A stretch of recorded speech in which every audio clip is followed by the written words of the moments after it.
Hello friends, welcome to our channel. इस class में railway में आए हुए क्वेश्चन का वन लाइनर फॉर्म में रिवीजन टॉपिक वाइज कराया जा रहा है। पिछली क्लास में मात्रक व विमा तथा गति के नियम से संबंधित क्वेश्चंस का रिवीजन कराया गया था। आज की क्लास में बल एवं उसके प्रकार से संबंधित क्वेश्चंस का रिवीजन कराया जाएगा। तो क्लास आपके एग्ज़ाम के पॉइंट ऑफ व्यू से काफ़ी इम्पोर्टेंट रहने वाली है।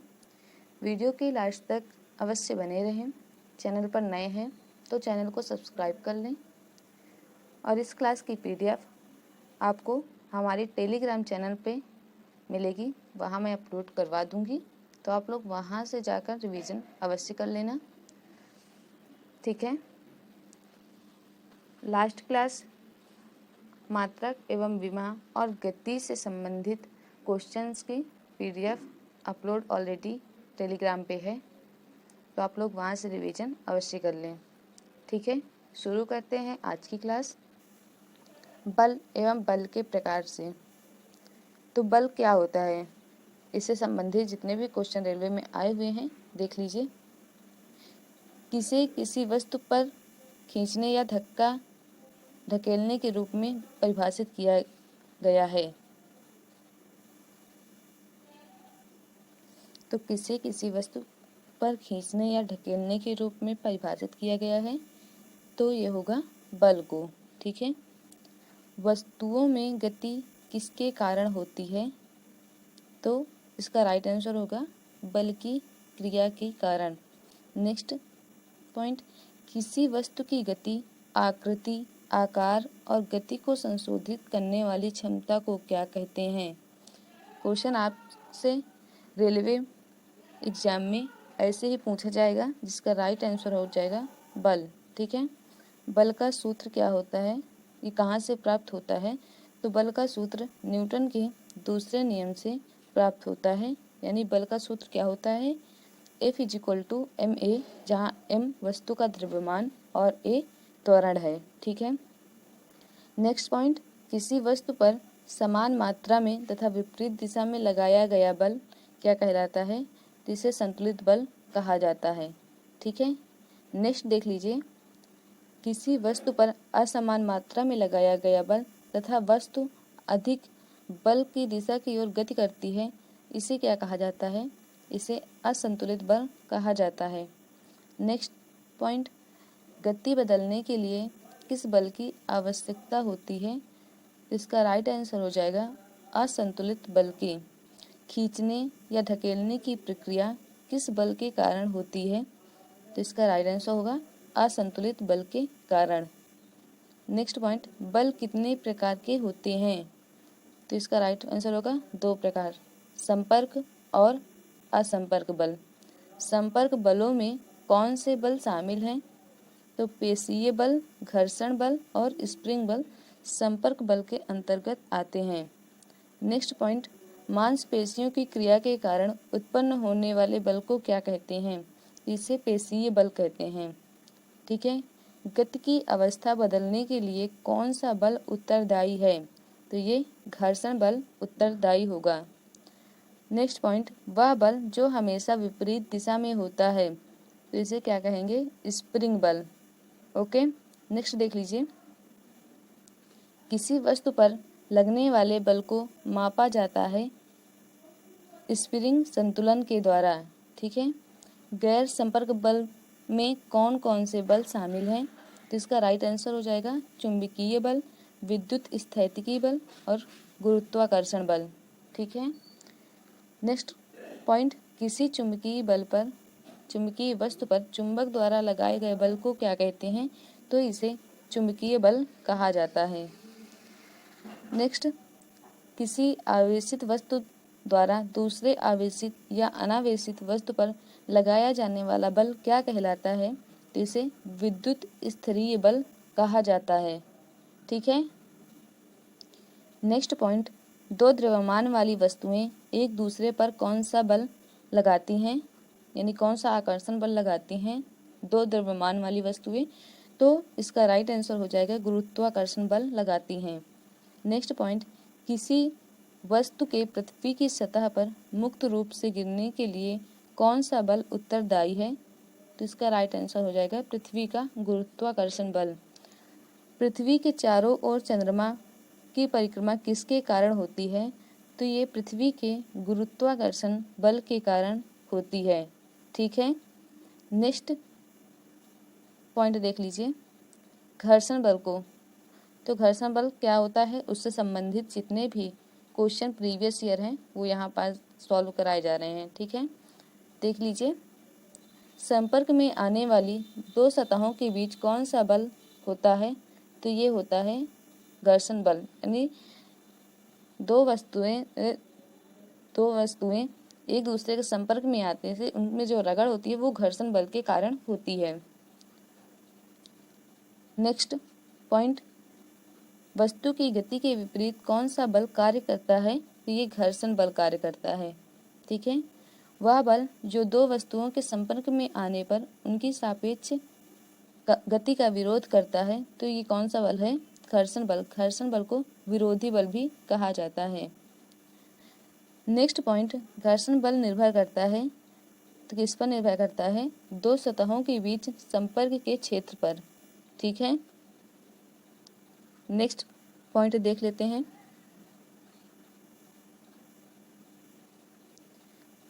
जब बाईं ओर कोई बल लगाया जाता है तो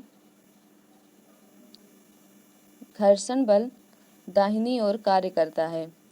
यदि बल दाहिनी ओर लगाया जाता है तो घर्षण बाईं ओर कार्य करता है। ठीक है, संपर्क में आने वाली दो सतहों पर अनियमितताओं के कारण घर्षण होता है। ठीक है, अनियमितताओं की संख्या कहाँ अधिक होती है? तो ये खुरदुरी सतहों पर अधिक होती है। क्या घर्षण को चमकाने या बहुत अधिक स्नेहक का प्रयोग करके घर्षण को पूरी तरह से समाप्त नहीं किया जा सकता, क्योंकि इसमें कुछ अनियमितताएं होती हैं। ठीक है, नेक्स्ट पॉइंट, बड़े पैमानों पर यदि अनियमितताओं के इंटरलॉकिंग से बचा जाए तो गति अधिक सरल हो जाती है। ठीक है, नेक्स्ट पॉइंट, जब कोई वस्तु आराम से चलना शुरू करती है तो घर्षण पर काबू पाने के लिए आवश्यक बल का माप होता है, जिसे क्या कहते हैं? स्थैतिक घर्षण कहा जाता है। ठीक है, नेक्स्ट पॉइंट, दो सतहों की अनियमितताओं के कारण होता है, तो ये स्थैतिक घर्षण होता है दो सतहों की अनियमितताओं के कारण। नेक्स्ट पॉइंट, दो वस्तुओं की सतहों पर मौजूद अनियमितताओं के आपस में जुड़ने का परिणाम क्या होता है? तो ये स्थैतिक घर्षण होता है। नेक्स्ट पॉइंट, गति की दिशा के विपरीत वस्तु पर लगाने वाला घर्षण को क्या कहते हैं? तो इसे गतिज घर्षण कहा जाता है।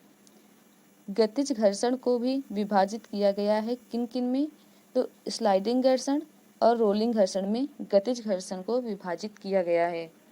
रोलिंग वस्तुओं द्वारा अनुभव किए जाने वाला प्रतिरोध क्या कहलाता है? रोलिंग घर्षण कहलाता है। ठीक है, नेक्स्ट पॉइंट, जब एक पिंड दूसरे पिंड की सतह पर लुढ़कता है तो उसके द्वारा अनुभव की जाने वाली गति प्रतिरोध को क्या कहते हैं? तो इसे रोलिंग घर्षण कहा जाता है। ठीक है, नेक्स्ट पॉइंट, घर्षण कम हो जाता है लुढ़काने से, पहिया घर्षण कम कर देता है।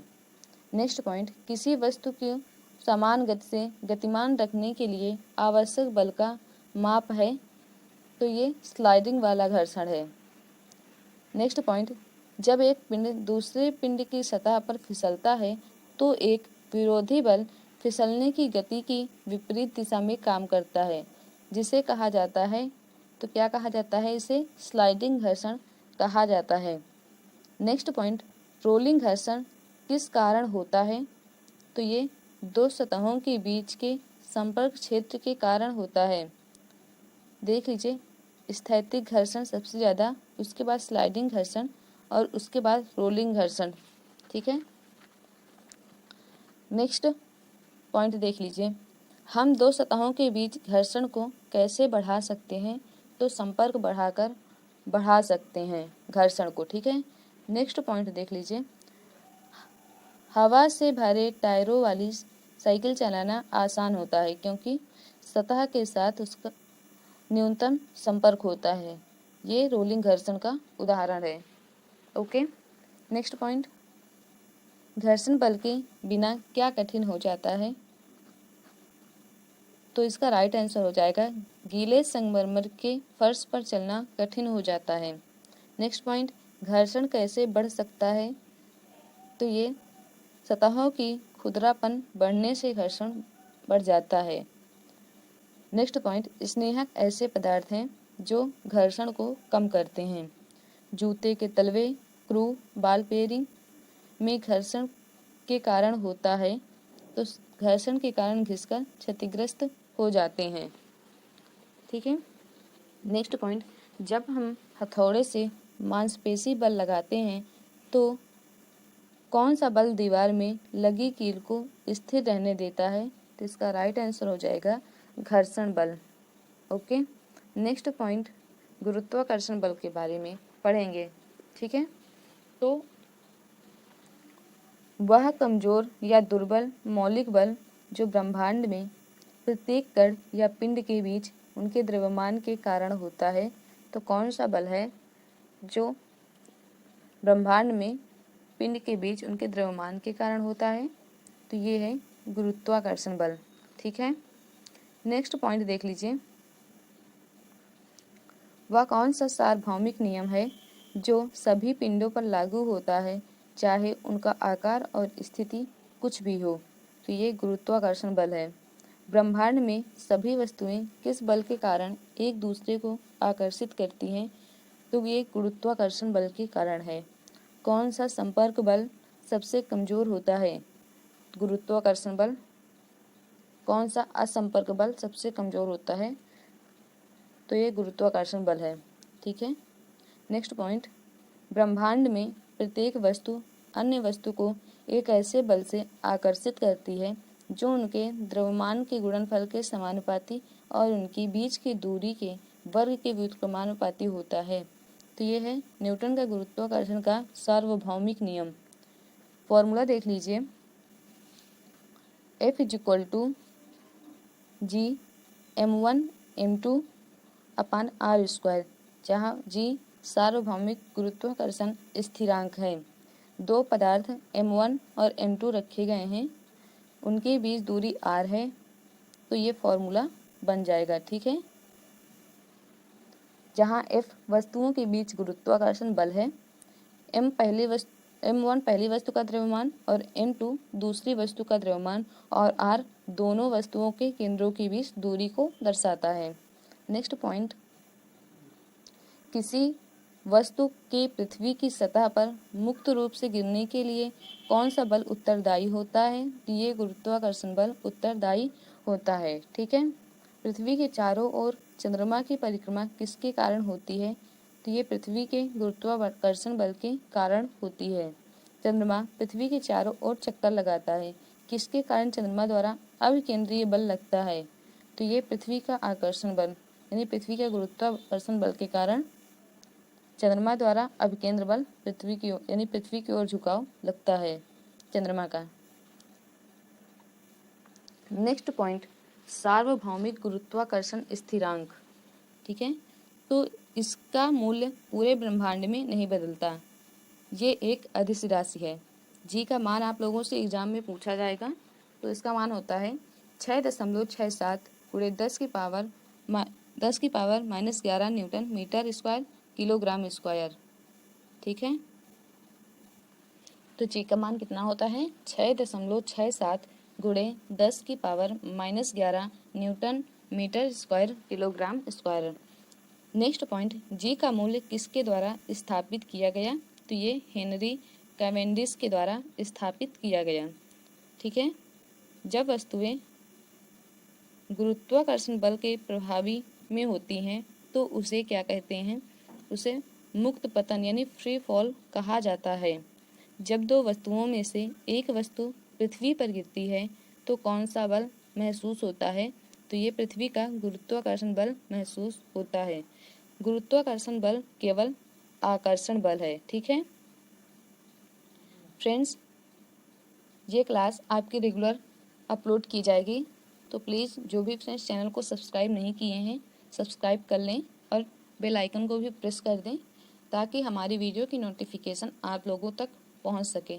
ठीक है, वीडियो पसंद आए तो प्लीज़ वीडियो को लाइक अवश्य करें। नेक्स्ट पॉइंट देखते हैं, गुरुत्वाकर्षण त्वरण जी या गुरुत्वीय त्वरण। इससे संबंधित जितने भी क्वेश्चंस रेलवे में आए हुए हैं देख लीजिए।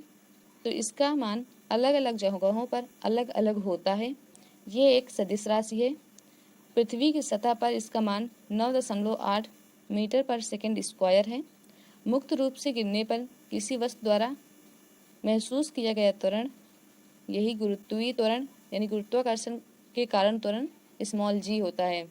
आप लोगों को ये पॉइंट याद रख लेना है। पहले तो स्मॉल जी का मान और कैपिटल जी का मान याद कर लेना है क्योंकि दोनों एग्जाम में पूछे जाते हैं। ठीक है, नेक्स्ट पॉइंट, गुरुत्वाकर्षण त्वरण जी का मान ध्रुव पर भूमध्य रेखा पर मान से अधिक होता है। ठीक है, ध्रुव पर गुरुत्वाकर्षण का मान अधिक होता है क्योंकि हमारी जो पृथ्वी है वो जियोइड शेप में है। ठीक है, यानी अंडाकार शेप में। ठीक है, तो गुरुत्वीय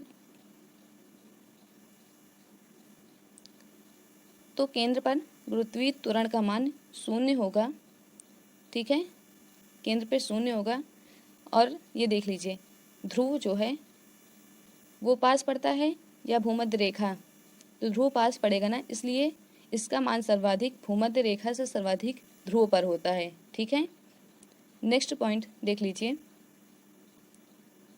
जब हम भूमध्य रेखा से ध्रुव की ओर जाते हैं तो मान गुरुत्वीय त्वरण का मान बढ़ जाता है। मैंने बताया जैसे ये हमारी पृथ्वी है। ठीक है, तो भूमध्य रेखा से ध्रुव की ओर जाएंगे तो ये मान बढ़ जाता है क्योंकि ये केंद्र से नज़दीक पड़ जाता है। ठीक है, नेक्स्ट देख लेते हैं पॉइंट, यदि हम पृथ्वी की घूर्णन गति को बदलते हैं, बढ़ाते या घटाते हैं तो जी का मान गति बढ़ने पर बढ़ जाता है और घटने पर घट जाता है। ठीक है, जब हम पृथ्वी की सतह से ऊपर की ओर जाते हैं तो जी का मान घट जाता है। नेक्स्ट पॉइंट, जब हम पृथ्वी की सतह से नीचे की ओर जाते हैं तो जी का मान घट जाता है। पृथ्वी के केंद्र पर गुरुत्वीय त्वरण जी का मान क्या होता है, तो मैंने बताया ना कि केंद्र पर जी का मान 0 होगा। नेक्स्ट पॉइंट, यदि पृथ्वी का द्रव्यमान कैपिटल जी और स्मॉल जी के बीच संबंध देख लीजिए। पॉइंट है, यदि पृथ्वी का द्रव्यमान या किसी ग्रह का द्रव्यमान m है तो त्रिज्या r है तो गुरुत्वीय त्वरण का मान Gm/r² है। ये फॉर्मूला काफ़ी इम्पोर्टेंट है तो आप लोग याद कर लेना। नेक्स्ट पॉइंट, यहाँ जहाँ F वस्तु पर लगने वाला बल है, G गुरुत्वाकर्षण के कारण होने वाला त्वरण है और सार्वभौमिक गुरुत्वाकर्षण का नियम F = m into capital M/r²। ये फॉर्मूला भी इम्पोर्टेंट है। नेक्स्ट पॉइंट देख लीजिए, m पृथ्वी का द्रव्यमान है, r पृथ्वी की त्रिज्या, n वस्तु का द्रव्यमान है।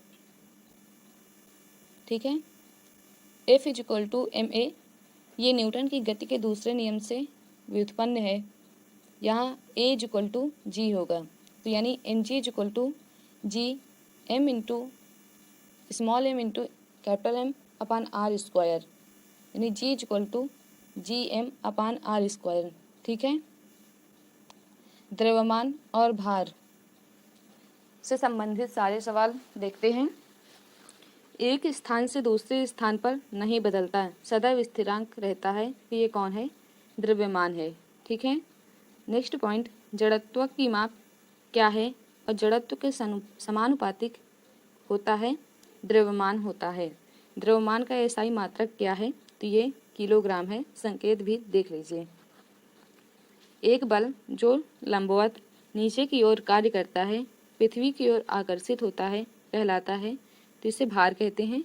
W = mg, जहाँ m वस्तु का द्रव्यमान और g पृथ्वी का गुरुत्वीय त्वरण है। ठीक है, भार का SI इकाई क्या है, तो इसे न्यूटन है भार की SI इकाई, और द्रव्यमान की SI इकाई किलोग्राम है, देख लीजिएगा। नेक्स्ट पॉइंट, भार एक बल है जो नीचे की ओर कार्य करता है, जिसके कारण इसमें परिमाण और दिशा दोनों होती है। ठीक है,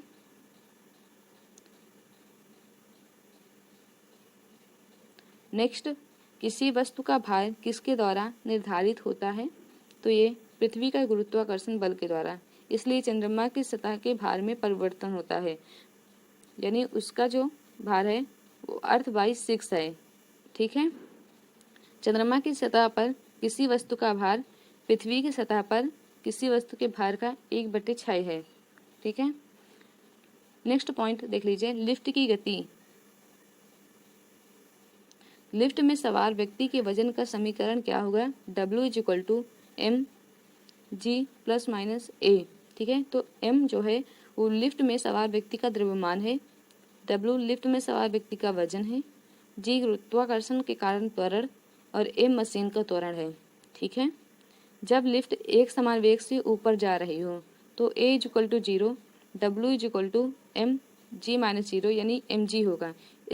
इस स्थिति में भार अपरिवर्तित रहेगा, लेकिन जब लिफ्ट एक समान वेग से नीचे जा रही हो तब a = 0, W = mg - 0 यानी mg। इस स्थिति में भार अपरिवर्तित रहेगा। ठीक है, नेक्स्ट पॉइंट, यदि लिफ्ट त्वरण के साथ ऊपर जा रही हो, W = mg + a, तो यानी फॉर्मूला क्या बनेगा, mg + ma।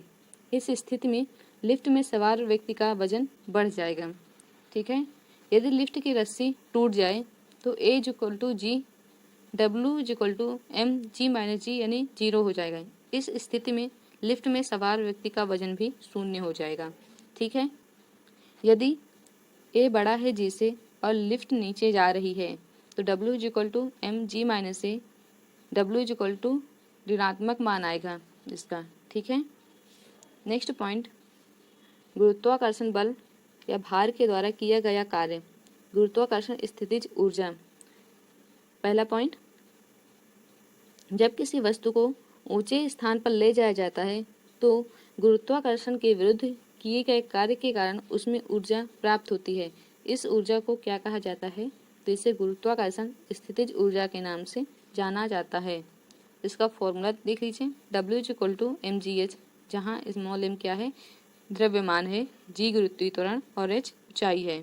ठीक है, नेक्स्ट पॉइंट, जमीन के ऊपर एक बिंदु पर किसी वस्तु की गुरुत्वाकर्षण स्थितिज ऊर्जा को इस प्रकार परिभाषित किया जाता है, गुरुत्वाकर्षण के विरुद्ध उसे जमीन से उस बिंदु तक उठाने में किया गया कार्य, यानी W = m, यहाँ g निगेटिव हो जाएगा। ठीक है, W = mgh में g निगेटिव रहेगा।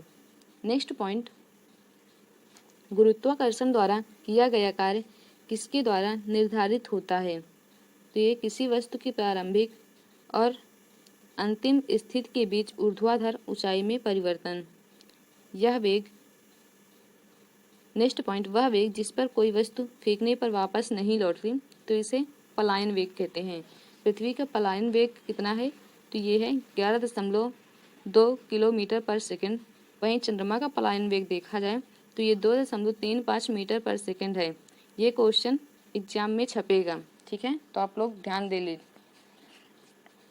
नेक्स्ट पॉइंट, पृथ्वी के निकट कक्षा में चक्कर लगाने वाले उपग्रह हैं ध्रुवीय उपग्रह। ठीक है, पृथ्वी के निकट कक्षा में चक्कर लगाने वाले उपग्रह ध्रुवीय उपग्रह। मौसम संबंधित जानकारी के लिए किसका प्रयोग किया जाता है, तो इसी ध्रुवीय उपग्रह का प्रयोग किया जाता है। ठीक है, नेक्स्ट पॉइंट देख लीजिए, द्रव्यमान केंद्र। वह केंद्र जहाँ कोई वस्तु संतुलित की स्थिति में रहती है तो उसे कहते हैं, तो उसे क्या कहते हैं, द्रव्यमान केंद्र कहा जाता है। ठीक है, द्रव्यमान का केंद्र वस्तु के अंदर या वस्तु के बाहर हो सकता है। द्रव्यमान केंद्र के उदाहरण कौन कौन से हैं, तो बूढ़ा आदमी झुककर चलता है। ठीक है, पहाड़ पर चलता हुआ व्यक्ति झुककर चलता है, भार उठाने वाला व्यक्ति झुककर चलता है, ट्रक में अधिक भार होने पर झुककर चलता है, पीसा की झुकी हुई मीनार झुके होने के बावजूद संतुलन में है, किसके कारण? द्रव्यमान केंद्र के कारण। ठीक है, नेक्स्ट पॉइंट, घूर्णन बल। अब घूर्णन बल से संबंधित सवालों को देख लीजिए। वह राशि जो किसी वस्तु को घूर्णी गति प्रदान करती है उसे क्या कहते हैं? तो उसे घूर्णन बल या बलाघूर्ण कहते हैं। बलाघूर्ण का फॉर्मूला देख लीजिए, tau is equal to F into R. ठीक है, संतुलन की स्थिति में दाईं ओर का आघूर्ण बाईं ओर के आघूर्ण के बराबर होता है, यानी वामावर्त आघूर्ण बराबर दक्षिणावर्त आघूर्ण। ठीक है, घूर्णन बल के उदाहरणों को देख लीजिए। कुम्हार के चाक में लकड़ी पकड़ने के लिए एक छेद परिधि के पास होता है। ठीक है, नेक्स्ट पॉइंट, चक्की का हत्था परिधि के पास होता है।